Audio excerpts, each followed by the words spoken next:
Hello English learners and practitioners. I'm Charlie. Let's start a new episode of the podcast Your English Always Better. But first, answer me this, are you more of a vegetarian or more of a carnivore? Today, we'll show a dialogue between John and Erin, who talk about their food preferences. It's a great way for you to learn English, with many phrases and words used in everyday life. So, stay until the end because you're going to like it. We'll also present some words said in the dialogue and their meanings to expand your vocabulary. So get ready, because we're about to start. Hi Erin. It's good to see you. It's been a while since we had lunch together. How are you? John, what a joy to see you. I'm doing great, how about you? I loved your suggestion to have lunch here. I heard this restaurant has incredible vegetarian options. I'm doing well too, thank you. Yes, I chose this place with you in mind. I know you're vegetarian and wanted to make sure you'd have good options. On the other hand, I'm eager to try the steak they recommended. Oh, how thoughtful of you, John. I really appreciate your consideration. I'll take a look at the vegetarian menu. Have you definitely decided on the steak, or do you want to explore other options? I think I'll stick with the steak. You know how it is. I'm a card-carrying carnivore, laughs. But tell me, Erin, how long have you been vegetarian? I remember you used to eat meat when we were younger. It's been 5 years now. It was a gradual decision. I started by reducing red meat consumption, then eliminated all meats, and finally dairy. Today, I feel much better, with more energy and vitality. What about you, John? Have you always been a meat lover? Your journey is interesting, Erin. I've always liked meat, yes. I grew up in a family that really valued Sunday barbecues. But I confess I'm curious about the vegetarian diet. Do you sometimes miss eating meat? At first, I missed it a bit, especially at social events. But over time, I discovered so many delicious options that I don't even think about it anymore. There are incredible substitutes for almost everything these days. What about you, John? Have you ever thought about reducing your meat consumption? Actually, I have thought about it. I've been reading about the benefits of a more plant-based diet, but I confess I still have doubts. For example, my grandparents ate meat their whole lives and they're over 90, super healthy. What do you think about that? I understand your perspective, John. It's true that some people live long lives consuming meat. But there are also studies showing the benefits of a plant-based diet for health and longevity. I think the important thing is to find a balance that works for you. Have you considered trying a meat-free day each week? You know, that's not a bad idea. It could be an interesting start. But tell me, Erin, what's your daily diet like? What do you usually eat for breakfast, for example? My breakfast is usually quite varied. Sometimes I make an acai bowl with granola and fruit. Other times I prefer whole grain toast with avocado and tomato. I also like to prepare green smoothies with spinach, banana, and almond milk. What about you, John? What's your breakfast like?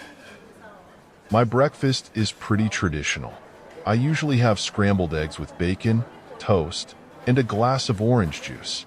Sometimes I switch to a bowl of cereal with milk. On weekends, I like to indulge in a full breakfast with pancakes and waffles. What about lunch, Erin? What do you usually eat? For lunch, I like to prepare hearty salads with various greens, grains, vegetables, and some source of plant-based protein, like tofu or chickpeas.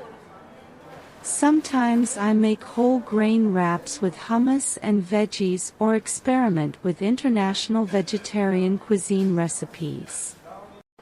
What about you, John? Besides steak, what else do you like to eat for lunch? My lunch varies quite a bit. At work, I sometimes go for a turkey breast sandwich or a salad with grilled chicken. At home, I like to prepare pasta, like spaghetti bolognese. On weekends, I love to barbecue, but I confess your complete salad looks quite interesting. How do you ensure you're getting all the necessary proteins? Interesting, Erin. I didn't know it was possible to get enough protein just from plant sources. What about iron? I heard it's harder to absorb iron from plant foods. How do you deal with that? That's a great question, John. Many people worry about that. Actually, there are many sources of plant-based protein, like legumes, quinoa, tofu, tempeh, and seeds. By combining these foods, I can meet all my protein needs. Additionally, I take B12 supplements, which is the only vitamin that's really missing in a vegan diet. Wow, it seems like you've really researched this topic a lot. I admire your dedication, Erin. What about snacks? What do you usually eat between main meals? Another excellent question, John. For snacks, I like to choose fresh fruits, nuts, or carrot sticks with guacamole. Sometimes I make a smoothie or eat a homemade granola bar. The idea is to maintain nutritious and practical options. What about you, John? What are your favorite snacks? I confess my snacks aren't always that healthy, laughs. I like to eat chips, cookies, or a piece of cake with coffee. Sometimes, when I'm feeling more conscious, I opt for an apple or yogurt. Your options seem much more nutritious. Don't you ever crave something more indulgent? Of course, John. I'm no saint, laughs. Sometimes I also crave something more indulgent. In those moments, I opt for vegetarian alternatives to comfort food, like vegan cookies or coconut milk ice cream. The idea isn't to deprive myself, but to find options that align with my values and still satisfy my cravings. I see. It's good to know you have your moments of indulgence too. Speaking of satisfaction, what's your dinner like? Do you prepare elaborate meals or prefer something lighter? My dinner is usually lighter than lunch. Sometimes I make a vegetable soup with whole grain bread. Other times I prepare a quinoa bowl with grilled vegetables and tahini sauce. On busier days, an avocado sandwich with tomato and sprouts does the trick. What about you, John? What's your dinner like? My dinner varies a lot. Sometimes I repeat lunch, other times I make something lighter, like an omelet or a sandwich. On weekends, I like to try new recipes. Recently, I made a mushroom risotto that was delicious. In fact, it was a meatless meal and I didn't even miss it. That's great. That's exactly what I'm talking about. There are so many delicious meatless options that, when well prepared, you don't even miss it. I'm glad you enjoyed the mushroom risotto. Did you know that mushrooms are an excellent source of vitamin D? I didn't know that, Erin. It's fascinating how you know so many nutritional details about food. It makes me think, do you feel that your switch to vegetarianism made you pay more attention to food composition? When I decided to become vegetarian, I realized I needed to better understand nutrition to ensure a balanced diet. I ended up falling in love with the subject, and today I consider that I have a much more conscious relationship with food. Not just for what I eat, but also for the origin of the food. That's really inspiring, Erin. I confess I don't always think much about the origin of the food I consume. How do you ensure you're buying quality products from reliable sources? Good question, John. Whenever possible, I buy from local farmers markets. This way, I can talk directly to those who grow the food and better understand the process. I also pay attention to organic product labels and look for brands with sustainable practices. What about you? Have you ever thought about seeking more local suppliers for the meats you consume? Actually, I had never thought much about that, Erin. But your question made me reflect. I think it would be interesting to know more about the origin of the meats I consume. Maybe I could look for a butcher who works with local producers. Do you think it makes a difference in terms of quality and taste? I believe so, John. Locally produced foods tend to be fresher and, in the case of meats, animals raised in more natural conditions generally result in better quality meat. Additionally, by buying from local producers, you're supporting the region's economy. It's a win-win situation. Makes sense, Erin. You've given me something to think about. Changing the subject a bit, how do you handle social situations? For example, when you go to a barbecue or a restaurant that doesn't have many vegetarian options? Good question.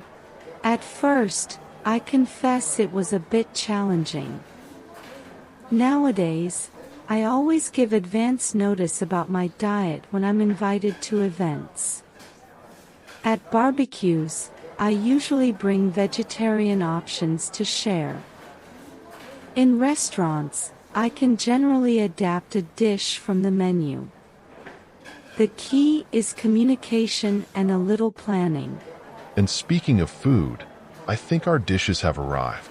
Your vegetarian dish looks delicious. What did you order again? I ordered a quinoa salad with grilled vegetables, avocado, and herb dressing. It looks wonderful. And your steak, John? Is it the way you expected? Yes, it looks great. But I must admit, your salad is making me a bit envious. Maybe next time I'll try something from the vegetarian menu? Enjoy your meal, Erin. Enjoy your meal too, John. And remember, the journey to more conscious eating is a process. It doesn't have to be all or nothing. Each meal is a new opportunity to make choices that make us feel good. Perfect. Erin, it's set. We'll meet again in a month, and I promise to have at least one vegetarian culinary story to tell you. Thank you once again for the enriching conversation. Thank you, John. It was a pleasure sharing a bit of my experience with you.